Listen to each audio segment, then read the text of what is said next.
วัสดีและสบายดีเด้อมื้อนี้มนต์สิพามาติดตายาง พามาเบิ่งมนต์ติดตายางให้เบิ่งเตรียมของมาแล้วมาอันแดดส่งค่ำตอนสวยแดดอยู่ดีๆแล้วฝนตกแล้วพัดแดดอีกปะนี้อากาศแปรปรวน แดดอยู่ดีๆฝนตกไฟดับพร้อมอีกเด้มันสวยนี่เกือบว่าแม่นบ่มีแบตไปเบิ่งเพื่อน ไปเบิ่งหมู่แบตเบิด แบตดับไฟดับประมาณ2 ชั่วโมงนี่แหละ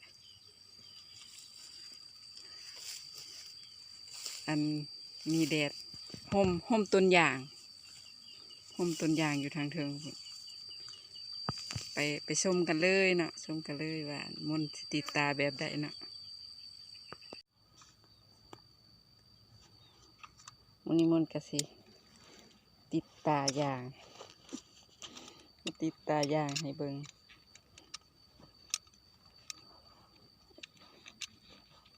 ก็อากาศก็เป็นขมุกขมัวได้เนาะฝนตกหาแต่เช้าแล้วก็ค่ำแด่แหละตอนสวยให้มันแดดอยู่ดีๆผัดฝนตกก็ต้องทาให้ต้นยางมันแห้งก่อนเนาะเพราะว่าถ้าต้นยางมันบ่แห้งมันก็ติดบ่ได้ กรีดอันดับแรกเฮาเอาผ้าทำความสะอาดก่อนเนาะผ้าเช็ดทำความสะอาดก่อนแต่ว่าตอนทำความสะอาดบ่ได้ถ่าย ลืมถ่ายให้เบิ่งบ่แม่นมืออาชีพเด้ ติดให้เบิ่งซื่อๆว่ามนต์เฮ็ดจังซี่หั่นนะถ้ามืออาชีพเพิ่นก็สิมีมีดกรีดโดยเฉพาะแต่ว่าของมนต์นี่บ่มีมีดกรีดโดยเฉพาะใส่คัตเตอร์เอา ติดตายางจำเป็นเนาะบ่เป็นมืออาชีพก็จะประมาณนี้แหละกรีดจังซั่นแล้วตอนนี้มนต์กำลังมากรีดตามาเชือนเอาตาเนาะตาก็จะเป็นแบบนี้ เชือนเอามองนี่มันเป็นแบบนี้มันมีตาอยู่นี่นะเฮาก็ซ่อมอันนี้ออกแล้วเฮาก็เชือนเอาแบบนี้ก็จะประมาณนี้เนาะซ่อมเฮาก็มาซ่อมทางข้างมันอีกซ่อมทางข้างนี่อีกแต่วันนี้เฮาก็มาลอกอันนี้ลอกออกเอาตามันเนาะก็จะป่วยบ่ได้เม็ดข้าวสารจ่อย ถ้ามันเป็นหูจังซี่คือบ่ได้เม็ดข้าวสารแล้วเขาจะบ่เอาเนี่ยคันมันเป็นหูจังซี่นะเอาไปติดมันก็บ่ขึ้นเพราะว่าเม็ดข้าวสารมันหลุดออกไปแล้ว เม็ดข้าวสารมันหลุดออกไปแล้วนี่มันเห็นบ่เม็ดข้าวสารมันมาก็เจาะอยู่นี่คือเราต้องเสือนใหม่ ต้องเอาตาใหม่อีกอันนั้นเอาบ่ได้แล้วยากเติบอยู่ดีกว่าสิติดได้อันนึงต้องค่อยๆเฮ็ดเพื่อให้เม็ดข้าวสารออกนำตัวนี้ก็มาเสือนใหม่ คัตเตอร์กับบ่เข้า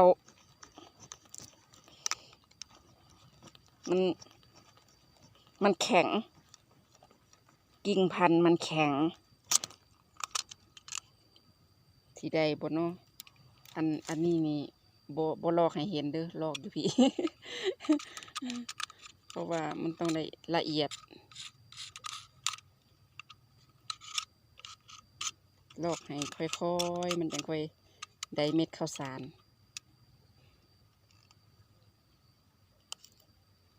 นี่ก็จะได้เม็ดข้าวสารแบบนี้เลยนี่เห็นบ่เอาให้เบิ่งไกลๆเลยมันมีเม็ดข้าวสารมันบ่มีหูนี่ก็ถือว่าได้แบบนี้เราก็มาลอกเปลือกต้นยางนี่ออกก็กรีดออกแบบนี้เลย ได้จังสีแล้วเราก็มาตัดอันนี้ออกก็มาแปะใส่กะงมๆสาวๆได้เนาะบ่เป็นมืออาชีพ ค่อยๆเฮ็ดบ่ให้อันมือเขาถึกหน้าอย่างที่เขาอันลอกเปลือกหันอีกเด้ค่อยๆเฮ็ด กว่าสิได้ตาหนึ่งใช้เวลาโดนตึบแต่ว่าถ้าไปเทียบกับอันมืออาชีพกะแป๊บเดียวเพิ่นก็แล้วหั่นละ แต่ว่ามนบ่แม่นมืออาชีพเนาะเฮ็ดของเจ้าของซื่อๆเฮ็ดด้วยความจำเป็นแล้วก็ใส่อันเทปพันเขียนแน่นๆเนาะเขียนแน่นๆแบบนี้เลยแล้วก็ตัดทางเทิงออกเพื่อบ่ให้มันจุใส่อันทางเทิงหั่นให้มันเป็นช่องว่าง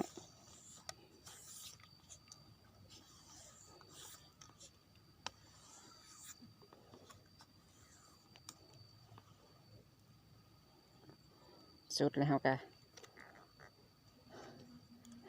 ดึงเอาจังสิเนาะเอาส้นมันขึ้นมาแล้วก็ดึงหมุนให้มันแน่นโอเค โอ้ยมันมาอยู่ข้างเดียวกับยามันเนาะ ว่าแต่อย่าให้มันอันไปแตะใส่แคบใส่ขอบนี่คือทั้ง3 ขอบนี่บ่ให้แตะใส่ให้แตะใส่แต่พอทางลุ่มก็จะประมาณนี้แหละ เดี๋ยวไปเฮ็ดต้นไม้ต่อเนาะอันนี้คืออันที่มนติดปีกายนี่ต้นนี้สูงลิบหัวยืนมือเลยเด้ อันนี้คือมนติดแต่ปีกายติดเดือนนี่แหละเดือนหยังของเดือนนี่จำบ่ได้แล้ว เดือนมิถุนาบ่เนาะเดือนหน้าฝนนี่แหละมนกระติดต่อเดือนนั่นแหละนี่แหละปีที่แล้วได้นี่มนติดเนี่ยมนติดเดือนมิถุนาเนาะเดือนตุลามนก็มาตัดต่อนี่เดือนตุลามนก็มาตัดต่อแล้วเพิ่นก็จะแตกแหนงออกแบบนี้คือพอดีปีหนึ่ง พอดีปีหนึ่งก็จะประมาณนี้เลยริบหัวยื่นมือแล้วแต่ว่ามนตอนยอดมันแหละ ยื่นมือแล้วมนก็ตอนยอดเพิ่นเลยใหญ่ประมาณนี้เลยใหญ่ไวเด้ใหญ่ดีเด้ถ้าเราติดต่อใส่ติดตาใส่ต่อ ติดตาใส่ต้นใหญ่ต่อใหญ่ลำเพิ่นก็จะใหญ่เนาะใหญ่ก็โปรมืออีกใหญ่กว่าโปรมืออีกได้นี่ผู้บางคนเพิ่นว่าต่อมันใหญ่แล้วเสี่ยวกิ่งพันธุ์ใส่มาติดได้ก็กิ่งพันธุ์ธรรมดานี่แหละกิ่งพันธุ์ที่เอามาติดต้นน้อยนั่นแหละมันก็เอามาติดใส่ต่อใหญ่โลดผลลัพธ์ออกมาก็งามเด้ล่ะ ขึ้นมาแล้วก็งามต่อใหญ่เท่าใดต้นมันแห้งใหญ่นี่อันที่เป็นคู่กันนี่คือต้นปลูกเอาเม็ดมันมาปลูก เอาเม็ดมันมาปลูกเฮียงกันสองอันนี้กับอันนี้คือเอาเม็ดมันมาปลูกแล้วมันมาติดตาต้นหนึ่งติดตาแล้วก็ตัดต่อแล้วเดี๋ยวมือหนามันก็สิจังสิเอาพามาปั๊มทิ่มต้นนี้นะต้นที่เอาเม็ดปลูกเฮียงกันนี่นะปลูกกันไว้หนนะเทื่อต้นหนึ่งตายต้นหนึ่งยังหนนะบัดนี้เพิ่นขึ้นทั้ง2 ต้นเขาก็ติดตาเอาต้นเดียวมันก็เลย ขึ้นทั้ง2 ต้นเลยเนาะอันนั้นก็คือกันอันนั้นก็สองต้นคือกันที่มนปลูกมนกระติดตาเอาต้นหนึ่ง นี่ติดตาแล้วก็ตัดต่อก็จะประมาณนี้แหละต้นใหญ่แหละ ปีหนึ่งใหญ่ไวเด้ยอมรับว่าใหญ่ไวเด้เขาติดตาข้านที่เขาเอาเม็ดมาปลูกเอานี่มุนตอนยอดแล้วแตกแหนงตอนนั้น 3 แหนงแหละแตกแหนงออก3 แหนงแล้วอันทั้งคางนี่แหละแม่น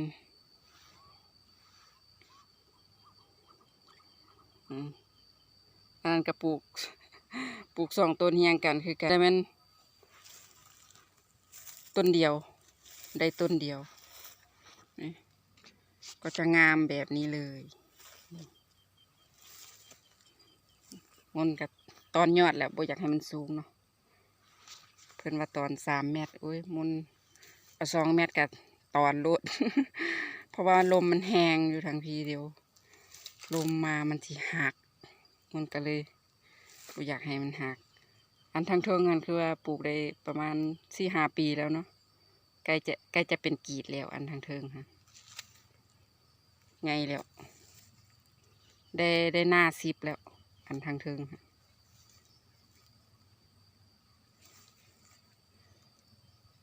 อันทางลมนี่คือปลูกแต่ปีก้อนเนาะปลูกได้2 ปีแต่ว่าหาแต่มาติดตาปีที่แล้ว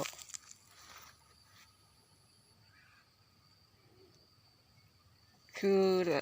หลังจากน้ำแห้งได้นี่ตอนนั้นน้ำท่วมเนาะหลังจากน้ำแห้งแล้วมนก็มาตัดต่ออันที่ติดตาไว้ค่ะนะน้ำมาท่วมกับบ่เป็นอย่างดีเพราะว่าเราติดตาเราเอาเทปเขียนไว้อย่างดีเนาะหลังจากน้ำแห้งแล้วเราจึงค่อยมาตัดต่อเพื่อนก็แตกแหนงออกโอ้แดดทรงค่ำเลยตอนนี้มีแดดแล้วบัดนี้ตอนแรกบ่มีแดดบัดนี้แดดแล้วอันนี้กระ2 ต้นคือกันนี่กระ2 ต้นปลูกเฮียงกันแล้วก็ติดตาต้นหนึ่งคือกันส่วนมากเลยแหละมนที่ปลูกเฮียงกัน2 ต้นปลูกกัน ปลูกกันไว้แล้วบัดนี้ก็ติดตาเอาต้นเดียวเดี๋ยวมื้อหน้าจึงค่อยมาตัดทิ่มแต่ว่าจากมือใดแหละยังพอนว่าง ติดตายังพอได้เรียบแล้วก็อันต่อไปนี่ยัง2 ร่องนี่ยังพอได้ปลูกได้นี่ มือหน้าก็สิเอาเบี้ยยางมาปลูกอีกแล้วนี่2 ร่องต่อไปนี่คือ ยังพอได้ปลูกเพราะว่าบ่ถ้าได้มีเบี้ยยางเนาะเบี้ยยางอันที่ติดตาอันซ้ำเอาอยู่บ้านนั่นเสียมาปลูกใส่เอาอันนี้เอาเม็ดมาปลูกแล้วมันบ่ขึ้นก็เลยสิเอาอันที่ซ้ำหันมาปลูกเอา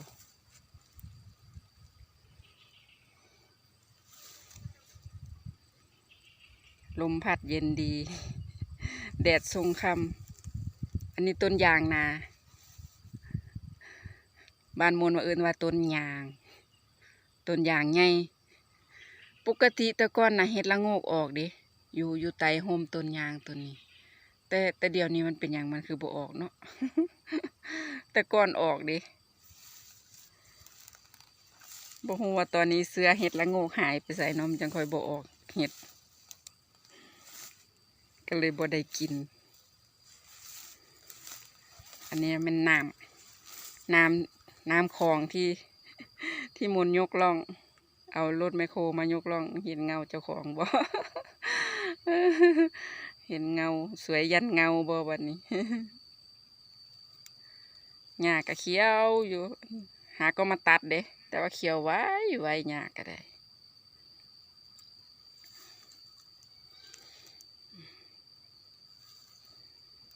คลิปนี้ก็เอาไว้ซ้ำนี้ก่อนเด้อยาวแล้ว